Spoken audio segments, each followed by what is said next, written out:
இன்றே சப்ஸ்கிரைப் செய்து உங்கள் ஃபேவரட் ஷோகளை காணுங்கள். என்னதான் நடந்துச்சு? மாமி, அங்க ரோட்ல மக்கள் சோனியா கிட்ட ஓவர் ரியாக்ட் பண்ணிட்டாங்க. எல்லாருமே ரொம்ப கோவத்துல இருந்தாங்க. ஓபராய் ஃபேமிலி ரொம்ப ஜாலியா இருக்காங்களா. சாப்பாட்டுல விஷத்தை கலந்துட்டாங்க. All those games.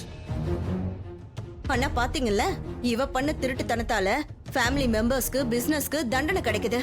ஆனா நீங்க எப்ப நான் பாரு சோனியா கிட்ட என்ன சொன்னேன்னு நீ கேட்டல, மறுபடியும் சொல்றேன், காது கொடுத்து கேளு.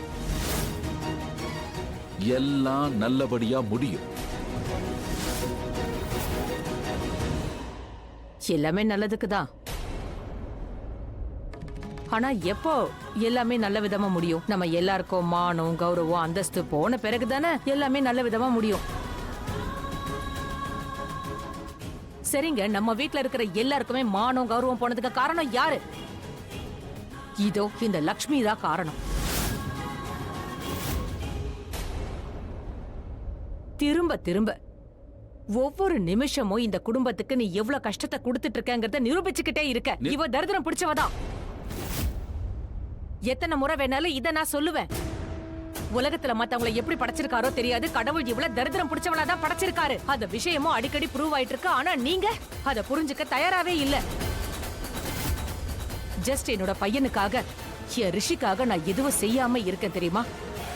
உன்னோட கெட்ட சகுனத்தாலதான் இங்க மொத்த ஃபேமிலியும் ரொம்ப கஷ்டப்பட்டுட்டு இருக்கோம். நீயும் கண்கூட பாக்க. என்கிட்ட அதிகாரம் இல்லாம போச்சு. இல்லன்னா எப்பவோ உன்னை வீட்டை விட்டு விரட்டி அடிச்சிருப்பேன். அண்ணி,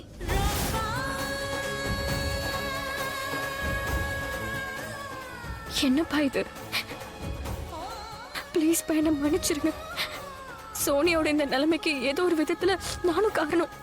நான் கொஞ்சம் புத்திசாலித்தனமா நடந்திருக்கணும், கொஞ்சம் உஷாரா இருந்திருக்கணும். அப்படி இருந்திருந்தா இந்த விபத்து நடந்திருக்காது. நீ ஒத்துக்கிறல்ல இது விபத்துன்னு? ஒத்துக்கிறியா இல்லையா? இது யாருக்கு வேணா நடந்திருக்கலாம்.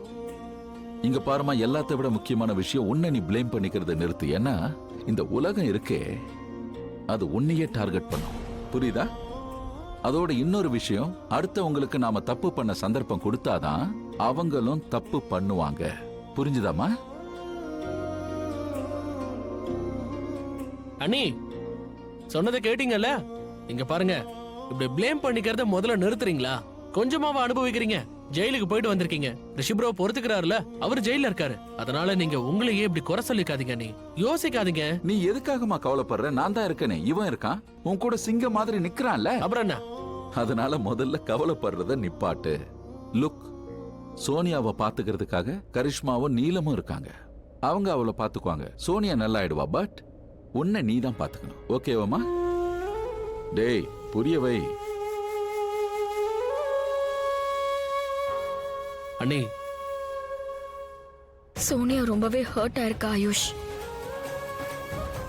உண்மையிலேயே அதை நினைச்சு எனக்கு ரொம்ப கஷ்டமா இருக்கு. நான் அவகிட்ட எப்படி மன்னிப்பு கேக்குறது? ஐயோ, நீங்க ஏன் தான் அப்படிலாம் பேசுறீங்களோ? மை ஸ்வீட் ஏஞ்சல், இப்ப அதெல்லாம் பண்ண தேவையே இல்ல. அவகிட்ட மன்னிப்பா? அவ மூஞ்சிய பாத்தீங்கல்ல, எரிமலை மாதிரி இருக்கா. கொஞ்சம் விட்டோன்னு வைங்க, அவ்வளவுதான் பொங்கிருவா. அவ எதையும் புரிஞ்சுக்க மாட்டா. விட்டு தள்ளுங்க. இன்னும் இன்சல்ட் பண்ணுவா. அண்ணி, அவளுக்கு கொஞ்சம் ஸ்பேஸ் கொடுங்க. நாளைக்கு கூல் ஆயிடுவா, எல்லாம் சரியாயிடும். அதோட இன்னொரு விஷயம் அண்ணி, நாளைக்கு யாரு கல்பிரட்னு தெரிஞ்சிரும். அவன் யாருன்னு மட்டும் தெரியட்டும். அதுக்கப்புறம் எல்லாரோட முகமும் அப்படியே மாறிடும். யோசிக்காதீங்க.